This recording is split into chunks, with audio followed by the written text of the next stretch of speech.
Hi, my name is Deepak Ramola. I'm a wisdom historian, an educator, and an author, and I am the founder and artistic director of Project Fuel. You have your hands in like so many different things. Can you tell me briefly about a few of those things that I guess maybe hold the most meaning to you? Some of my favorite things over the years have been painting definitely the world's first set of Village of Life lessons. When we started working with rural communities, Jean, what happened was that literacy levels were low and any written word didn't have that sort of value and engagement. So we thought, how can we draw people in without making them feel like they have to have an intellectual discussion about wisdom and life? Art seemed a great way through, because when you hold a paintbrush, you sort of take off your guards and you're just doing that paint thing. You are allowing yourself to be free. And as that freedom progresses, you earn trust. And through that trust, you earn respect. And with that respect, you can ask them really deep and profound questions. So in 2017, we partnered with a ghost village in India that has been suffering from huge migration. Out of 200 families, only 12 were left behind. So we traced all the 200 families where they live in the world. We documented their memories of the village, the cultural knowledge, the assimilation of heritage that has been passed through generations, and their own learnings in the world now. And when we went back to that village, that abandoned ghost village, we got the 12 families to be actually our cultural custodians and our guides. And we hand painted every single wall of that village. It became an open air gallery of wisdom. That's been very important to me because that model has been replicated across other villages, with the Maasai in Tanzania, with other Himalayan villages. So that's a project that has really stood close to my heart. And then on the opposite end, in a formal academic institution in schools, it has resulted in the shape of a wisdom corridor. How do you create space where children not only engage with wisdom, but they are able to also use their own wisdom to inform that? And we created a project many years ago called the Wisdom Corridor Project, where children are trained as mini ethnographers and they interview every single academic and non-academic staff and their communities' leading figures, and then create a physical wisdom corridor with their life lessons. And every single day when they pass that corridor, they have an opportunity to see whose story comes closest to understanding what they're going through today. So those are some of the broad arcs of the work. But it all connects through this through line that there is inquiry and joy in finding out what somebody knows, and how can you celebrate it really through a wisdom corridor, through a painted village. Those are really different sorts of things. Do you think wisdom is like this mutable thing, or are there tenets that are continuous across various cultures, from children to the Maasai? For the longest time, as you know, wisdom was in the domain of philosophy and religion, so it had this mysterious quality to it. Over the last 15 years of our work at Project Fuel, we realized that it's actually a super skill. And when I see it from the lens of culture, I often say I define wisdom as being in the garden, knowing when to sow, knowing when to weed, and knowing when to just be and enjoy the garden. Across these cultures, I see a distinct need to honor what we have not only accumulated as of yesterday because of our job firing us from the position we held dear, or a heartbreak, but what our ancestors knew, what nature has taught us in connection to being alive and lifestyle. So I think there are similarities and there are some core things that are components of wisdom throughout the world. We've collected life lessons from 195 countries. And if you were to remove the name and the age of the person, I bet you nobody can guess where this life lesson comes from.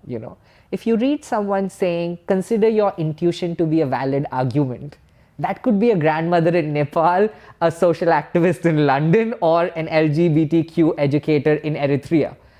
Across cultures, people are overflowing with wisdom.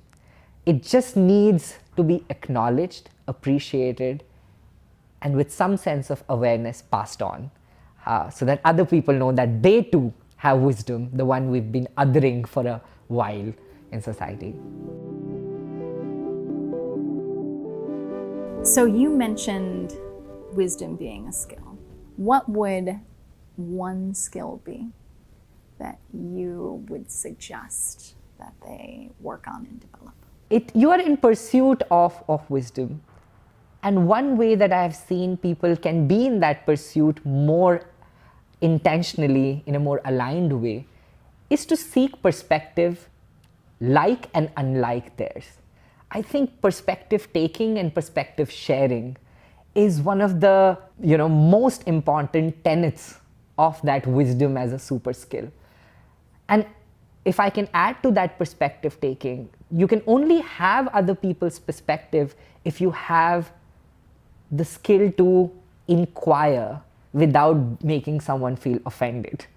And so you need to have questioning along with answering as a skill, and thoughtful questioning. And once you have all of that wisdom from someone else or their perspectives and your perspective, you then need establishing relationship between the two. Because the longest journey in the world to walk is to go from your perspective to someone else's perspective.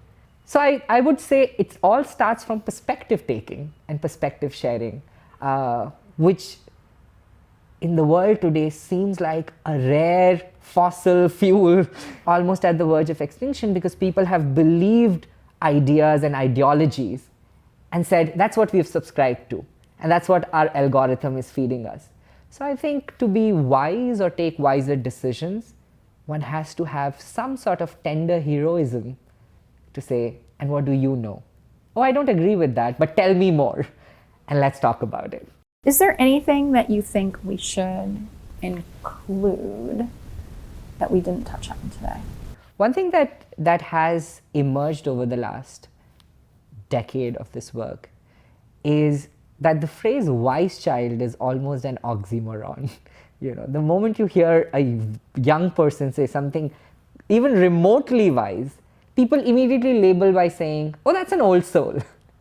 As if wisdom was on the other side of the grad school mountain with gray hair and student debt paid off.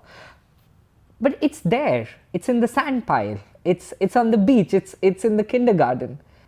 And that is because they are so simple and so contextual in their in their positionality, but so metaphoric in their use, that a 5-year-old girl saying, when you're done using the jar, remember to close the lid, is, when you're in the kitchen, it's really about that, closing the lid. But when you are in a relationship, it is about letting go, or when you're at work, it's about setting boundaries and saying, I'm done with this, I'm going to put a lid, go back home, watch that TV, have that dinner. It's about creating these boundaries.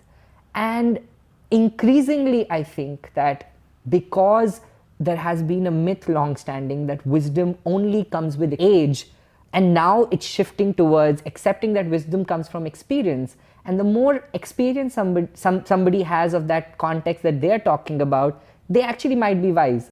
One of the most interesting things that has come out is we've been working with schools in Pittsburgh doing the Wisdom Corridor project. And I asked young kids, if you could ask God one question, if you believe in God or the universe a question, what would you ask?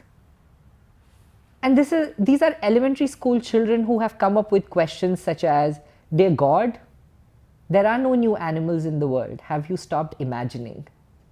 And if kindness is so good, why doesn't everyone practice it? Imagine a 7-8-year-old asking, how can we incentivize people to be more kind in the world? And I think we're living in a phase in human history where we cannot now make wisdom aspirational. We have to make it accessible.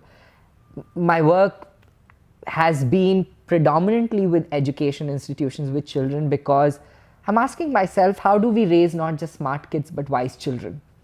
And what will it take for us to do? And the first thing that seems we need to do is to listen to children's wisdom and honor it for what it is. There's a beautiful learning that one young child shared with me the other day. I was having this conversation And I said, do you think you have good friends? And like an academic, he said, let's define good. This is a 10-year-old.